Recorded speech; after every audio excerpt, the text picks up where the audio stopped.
সাভারে বিএনপির চেয়ারপারসন বেগম খালেদা জিয়া ও তার পরিবারের সুস্থতা ও নেক হায়াত এবং বৈষম্য বিরোধী ছাত্র আন্দোলনের নিহত শহীদদের আত্মার মাগফিরাত কামনায় দোয়া ও মিলাদ মাহফিল অনুষ্ঠিত হয়েছে।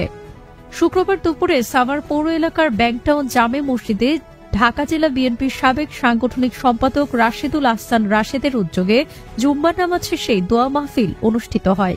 এ সময় মুসল্লিদের উদ্দেশ্যে রাশেদ বলেন, বাংলাদেশের সাবেক প্রধানমন্ত্রী বিএনপির চেয়ারপারসন বেগম খালেদা জিয়া, বিএনপির ভারপ্রাপ্ত চেয়ারম্যান তারেক রহমানের সুস্থতা ও নেক হায়াতের জন্য এবং খালেদা জিয়ার কনিষ্ঠ পুত্র আরাফাত রহমান কোকো, শহীদ রাষ্ট্রপতি জিয়াউর রহমান, ছাত্র জনতার আন্দোলনে ব্যাংকটাউনের ইয়ামিন সহ সারা দেশের সকল শহীদ ছাত্র জনতার আত্মার মাগফিরাত কামনা করে সকলের কাছে দোয়া চাই। তিনি আরও বলেন, অতীতে যারা ব্যাংকটাউনে ক্ষমতার অপব্যবহার, মানুষের প্রতি অন্যায় অত্যাচার করেছে তাদেরকে দেখামাত্রই আইনশৃঙ্খলা বাহিনীর কাছে তুলে দেবেন। দোয়া শেষে ব্যাংকটাউন হাফিজিয়া মাদ্রাসা ও এতিমখানার ছাত্র ও সাধারণ মুসল্লিদের দুপুরের খাবারের আয়োজন করেন তিনি।